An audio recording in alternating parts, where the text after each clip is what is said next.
Hey everyone, welcome to the Movie Throne. I'm your host, the one and only King Kansas, here to bring you another TV season review. Yes, bit the bullet again. Decided to waste about 7.5 hours of my precious life to actually watch something on Amazon Prime, a little show called Panic. Seen it plastered all over my TV screen the last week or so to advertise for this thing that dropped. I think it dropped last week, if I'm not mistaken, guys. And I go, you know what? Let me check this out. It's probably going to be 20-minute episodes and stuff. And nope, the king was wrong. An average of 42 to 43-minute episodes, guys. 10 episodes in total. And honestly, when I first seen the first episode being 42 minutes, I'm like, oh my God, it's going to be one of those. I'm going to really either dread this damn thing going in or I'm going to really love it and want more. I'm here to say I don't want more, and I'm kind of glad that it was 42-minute episodes. And I can tell you right now, some episodes you can kind of say that, oh God, why do they have this episode? In this case, no, because it progressed the plot. So anyways, let me get into these small details and stuff. It's not going to be spoilers like I always do, guys. I'm going to keep it as generic as possible because I'm pretty sure a lot of you guys haven't seen this yet and you guys want to check it out for yourself. But Panic, you can find it on Amazon Prime. It just basically came out. It's 10 episodes, about 42 to 43 minutes long. Oh my God. It's about 7.5 hours to 8 hours, guys, of actual footage or content. So you guys be prepared to bite the bullet on this one. Okay, it's for 16 plus is what they recommend. So don't let your kids watch it. There's horror scenes, death influences or references. There's violence. There's drama. There's a lot of ups and downs, suspense, drama, thriller, love triangles, a little bit of horror, some scary elements into it. Creepy, let's just say that more than anything. There's also some sexual references that if your kids are too young, they're not going to get it. And it's kind of crazy. It deals with serious family matters. I'm telling you, everything under the kitchen sink is in this damn series.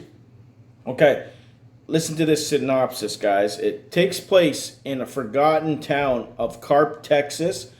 Panic is the only way out. Every summer, the graduating class or seniors risk their lives competing in a series of challenges for the chance to win life-changing money. It's always about money.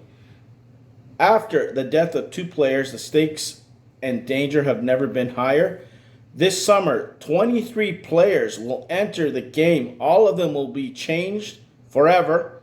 Only one will win. Let the games begin. And that's pretty much sums it up without ruining everything.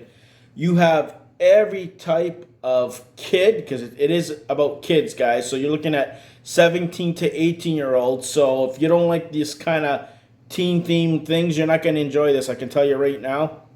You'll be rolling your eyes. Me, I don't mind it as long as it's well written. And it is well written. It's directed by Megan Griffiths. It's based on apparently novels or novel of the same name. Haven't heard it at all. I even asked my niece, have you heard of this? She goes, no. But she is, 13, so she's not in that range yet. But it is worth maybe checking out to see if there's going to be a second season, because this is season 1. I'm pretty sure there's going to be a season 2 because it leaves off on a cliffhanger. So let's just say that, or a continuation. But, oh my God, let's get through some of the actors, guys. Olivia Wilch plays Heather Neal. She's pretty much the main character of the series. She's not too rich. She's in a broken home, pretty much like trailer park lifestyle, if anything. She's a writer.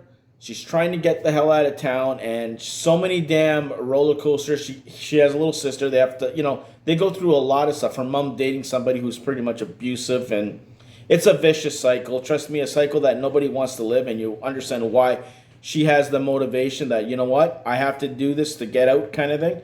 She was saving, but something goes down that causes her, you know what, shit, last minute, I got to join this thing as much as I'm so against it, because it is dangerous. 2 people died.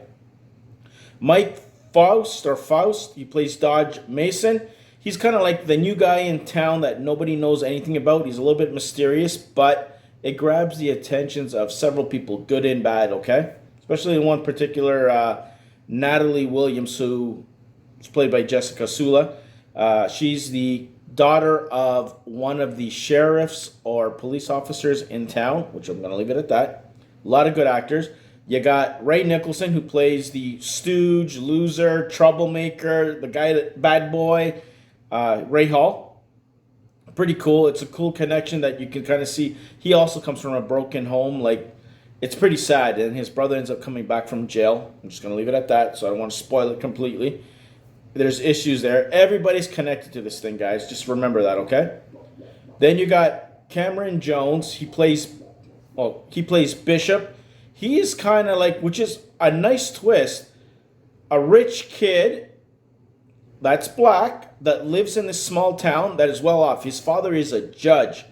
And you learn that he has a connection to this game that they're playing. Okay, I'm going to leave it at that. So I don't want to ruin too much. I probably already said too much, but he plays a unique part. He kind of has a thing for Olivia Wilch's character, Heather Nill.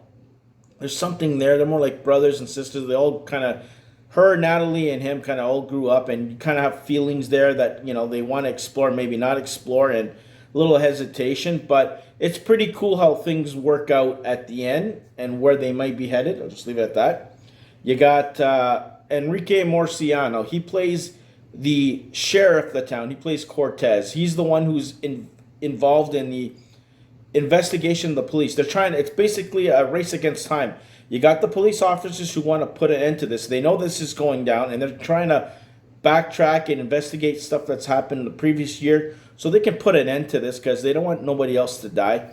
But you learn there's more behind that, especially with the police officers and that angle. I'm going to leave it at that because I can't say too much because it's going to ruin the hell out of this. But crazy. You got an old lady who kind of like is in town. She has like a tiger that Heather Nill, Olivia's character, kind of encounters and kind of lives there and kind of all that crap.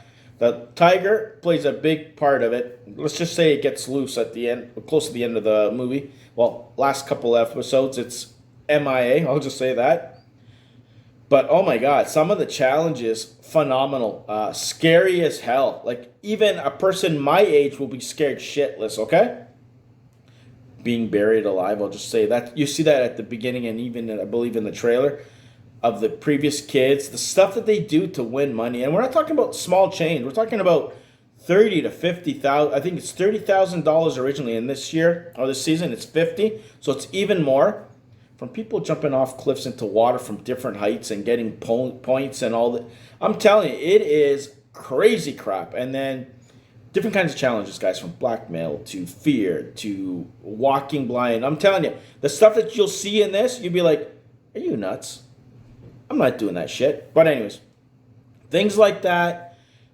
Beginning starts off a little bit slow, but as you get into it and you get to learn the backgrounds of all the characters that are being introduced your way, you start to kind of, you know, get your favorites. You kind of feel for them. And then when shit does go down, you feel for it. And it's like, wow, there's a lot of twists and turns. You think it's going one way, then all of a sudden, no. And then you think this person is going to end up being with that person. Nope. You got people who you thought would be coming together who kind of like go their own separate ways near the end of the film. The ending for me, I kind of had an idea probably about 7 episodes in. There's something that happens in the plot that kind of hints that, hey, just maybe the person that you were rooting to win this money is going to win and do so. So when it does happen, you're a little bit shocked, but not to the point that like, okay, I didn't see that coming. You kind of did, but because of the way the story was headed towards, you kind of forgot that was still a possibility, but it does happen.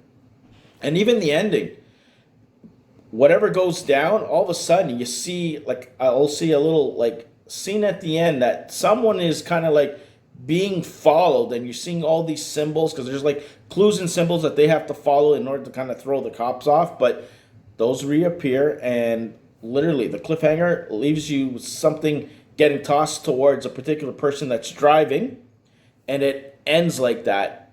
Crazy. It's well narrated. It's well written, very developed, character driven. I can't wait to see where the second one's going to go, because I'm wondering, you win the money. Is there another one? What are the stakes this time around? But overall, final thoughts, I enjoyed it. Wish it was a little bit shorter, like 35-minute episodes, but you're not bored. I can tell you right now. If you really dig the first episode, you'll be fine throughout the rest. The ending is satisfying. It's not, oh my God, I have to watch a second season. And it's not, what the hell? I've seen that coming from a mile away. Very simple to follow. Keeps you on your toes. At times, you don't know who's behind it. What do they want? What's their angle? All that crap. It's all in here. And then when you find out why things are happening and who is really involved and behind the shit, from the judges that are, involved with the rest of the cast, phenomenal. Like, you don't know who's a judge, who's a person, who's a player. No, I didn't see that one coming. Things like that. Backstories, the way everything is woven and intertwined together. I don't know if that's because of the novel, but it all works and it's enjoyable. So would I recommend it? Yes, if you have the time. If you don't, you're not going to miss out on a lot, but it is, I believe, in my personal opinion, something that you guys have to check out for yourselves and make that determination. I liked it overall. Not the greatest thing I've seen out there, but it's one of the better ones that I've seen out there recently.